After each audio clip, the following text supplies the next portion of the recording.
Real estate and psychology? Yep, they go together. POV. Have you ever walked into a house and immediately thought, this is it? This is the home. Or maybe you couldn't quite explain why, but something just felt right. Well, believe it or not, you're not alone. There's actually science behind why we fall in love with certain houses. So today, we're diving deep into the psychology of home buying. In this video, I'll explain how emotions drive our home buying decisions, the hidden factors that influence our choices, and how to balance feelings with practical thinking. If you're a first-time buyer, military family relocating, or just curious about why we buy the homes we do, this video is for you. Before we jump in, don't forget to like this video, subscribe to the channel, and hit that notification bell so you never miss content that makes your home buying journey easier and more informed. You're not just buying a house, you're finding the place where your life will unfold.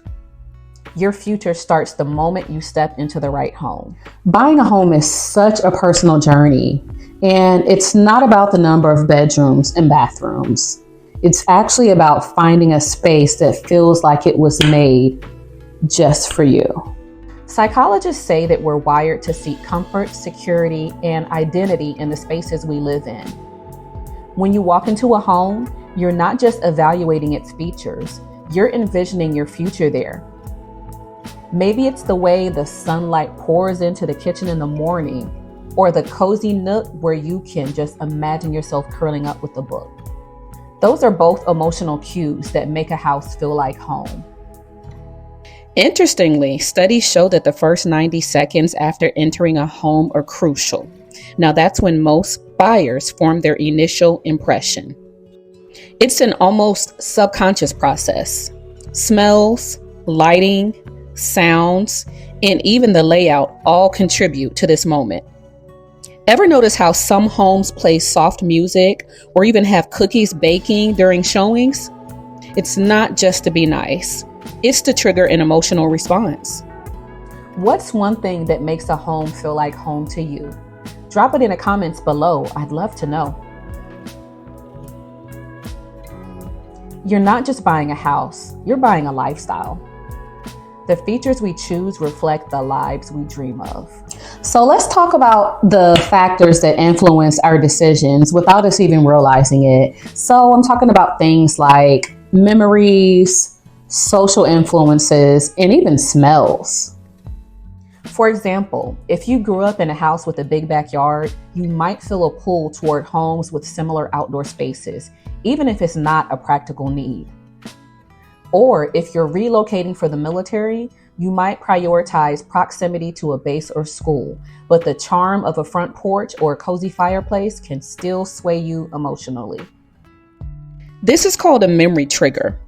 Your brain associates certain features with comfort or familiarity. Another example is lifestyle perception.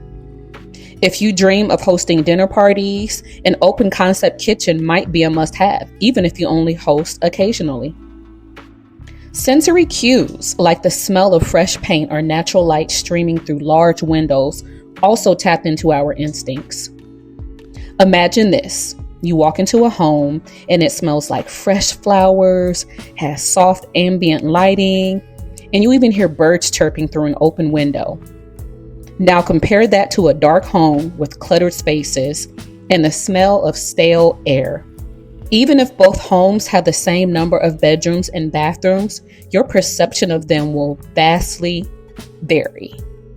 Have you ever toured a home and been won over by something you didn't even realize you needed? Share your story in the comment. Your dream home is more than just a feeling. It's also a smart investment. Feelings may guide us, but logic keeps us on track. No doubt, emotions are absolutely powerful, which is why it's important to balance them with logic to make sure that we make the best decision. So here's how to keep both in check. Start by making a checklist of your non-negotiables and priorities. For example, proximity to school, work, or the base should top the list. Then consider your budget, what you're pre-approved for versus what you're comfortable spending. This will help you stay grounded if emotions start to take over. Another practical tip is to think about the long term. Is it in an area where property values are expected to grow? And don't forget to get an inspection.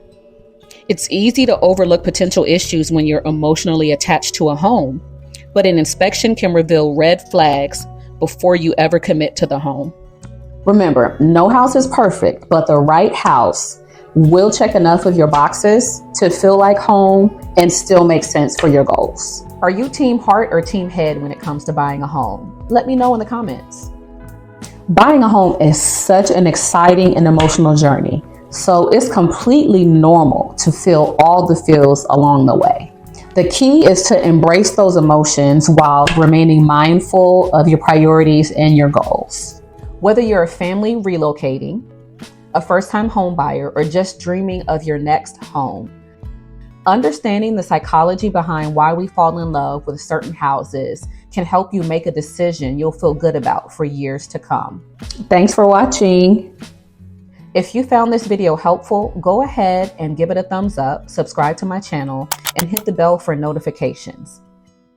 And don't forget to download this month's gift, a guide to understanding emotional and practical priorities when buying a home. The link is in the description below. See you in the next video. Thanks for joining me on this journey. And just remember, your dream home is out there. Happy house hunting.